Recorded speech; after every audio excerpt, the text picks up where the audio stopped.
Moi, tässä on mun tukikohta, mitä mä oon rakennellut muutaman päivän ajan. En oo käyttänyt paljon huijauksia mitään tukeissa.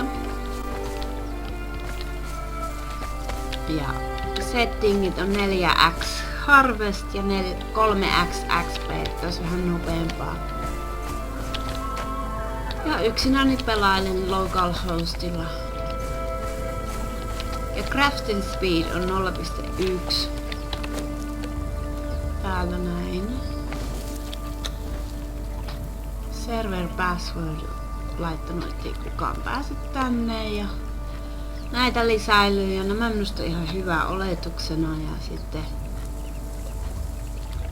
sitten tämä helpottaa hirveästi kun niin surkea pelaaja, niin että ei menetä kuolee, sillä tämä on todella vaikea ja hardcore peli, kuten olen huomannut, ja tämän on muuttanut ja sitten tämän.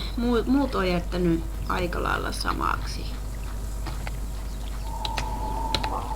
Että täällä ehtisi jotain rakentaakin. Ja tää on aika kiva tää kokko. Se on yöllä varsinkin hieno. Siellä voi laittaa ruokaa ja sitten tuossa on minun täältä saa nahkoja tehtyä. Tää olla kaarnaa polttoaineeksi noin. Ja sitten tässä on, mä oon just ruvennut hankkimaan orjia ja mä huomasin, että tää on niin buginen kuin mahdollista. Tuossa on mun eka orja, joka onneksi niin kun, näyttää toimivan niin kuin pitää, että täällä on tosi paljon semmosia impejä, jotka tulee kimppuun, semmosia örkin näköisiä. Mä en saa ikinä olla rauhassa. Tällä alueella on niitä todella paljon. Ja tuo hoitelee ne siitä tulla alueella. Se on tosi hyvä. Ja mä huijasin tällainen kakkosjutuun ja minä sieppasin jo tänne tämmösen Kushite Carpenterin. Mutta se ei toimi. Se ei kummassakaan wheelissä, niin siitä ei tuu progress baria tänne. Vaikka tän laittaisi kui päälle ja Cruelia palaa, niin tänne ei tule. Mä oon tätä vaikka kuin kauan kokeillut ja sitten mä sieppasin toisen orjan ja se toimi normaalisti. Ja nyt tuo orja ei nämä huomaa. Mikä on tyhmän näköistä. Se on ilpi. Ei huomaa tätä ollenkaan. Sitten.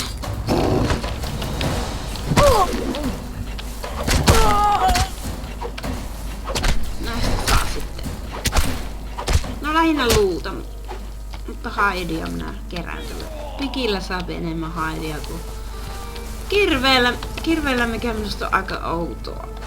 Toisinpäin minusta arkissa oli, että täällä saa enemmän lihaa.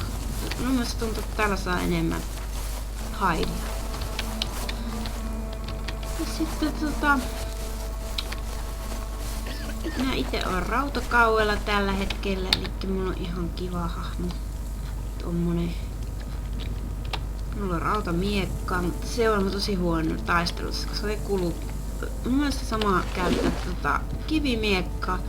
Paljon enemmän vaikuttaa omat statsit taistelussa kuin miekka, jotka alussa on niin huonoja kuitenkin. Ja rauta on vielä aika vaikea saada, koska minä en asu rauta-alueella. Minä asun täällä joella ja minä tein tämmösen hienon talon tähän. Alkeellisen kuistia. Täällä on soihtuja ja sitten tämmöset liput. Todella hienoja. Ne on tehty hämähäkin seitistä, silkistä. Ja sitten tämmönen huone täällä, joka voisi olla eteinen myöhemmin, mutta nyt se on minun päähuone. Minä tein tämmösen makuparvin tänne, jossa mä käyn nukkumassa. Ja sitten tuossa on smithi. Koska tämä oli kallis rakentanut, mä ajattelin, että se voisi rakentaa sisälle ja mä siirrän ton uuninkin vielä tänne sisälle.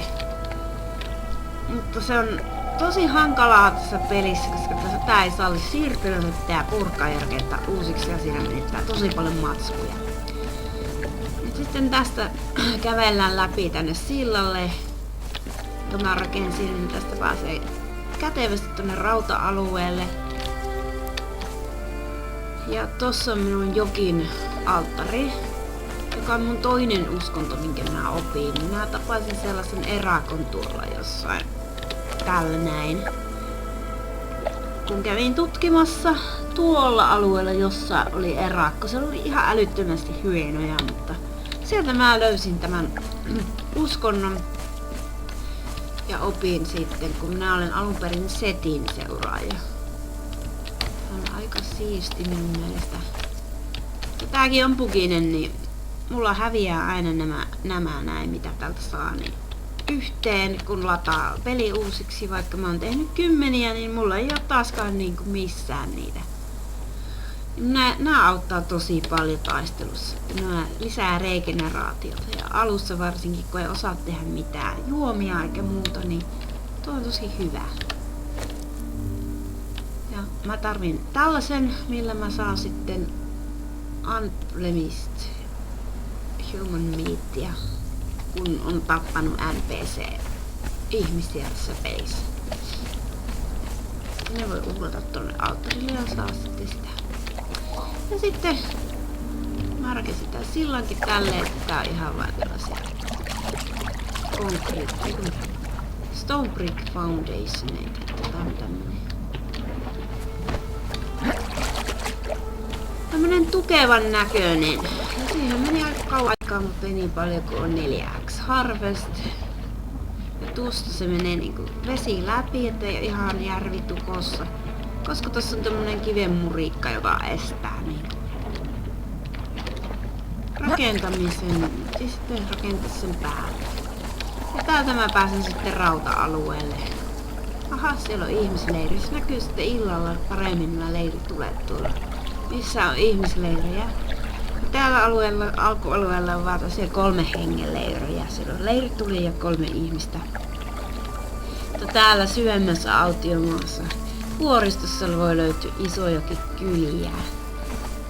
Jopa kaupunkeja. Täältä mä käyn sitten rautaa aina hakemassa.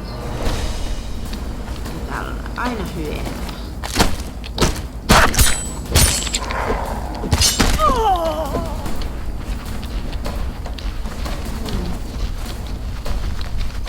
Pimeneeni on tosi huono. Mulla on janokin.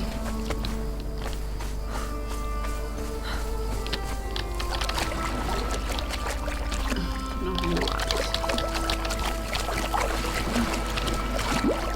Täällä minun kuka mulla on suu.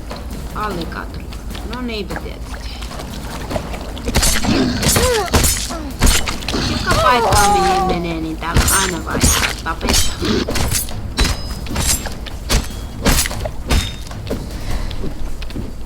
Noniin. Onkohan mulla soihtu? On mulla sentään soihtu.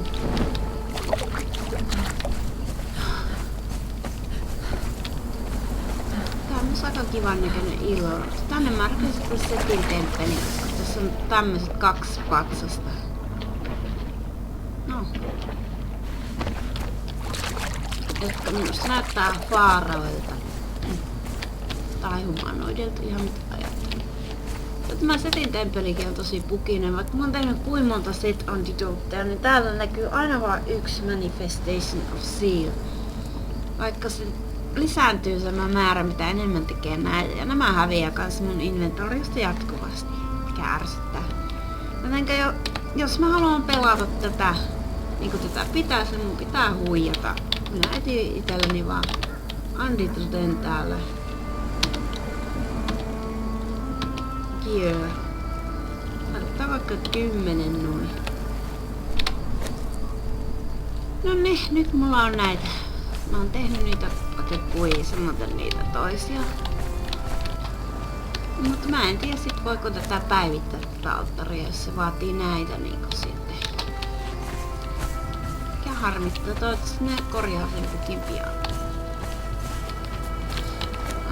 Ja se on tää systeemi aika vaikea täällä. Täällä näin. Tässä on tämä kakkosresetti, jolla saapi sitten upgradeattua tuon setin alttareja. Saa kaikenlaista kivaa. Ja semmoista.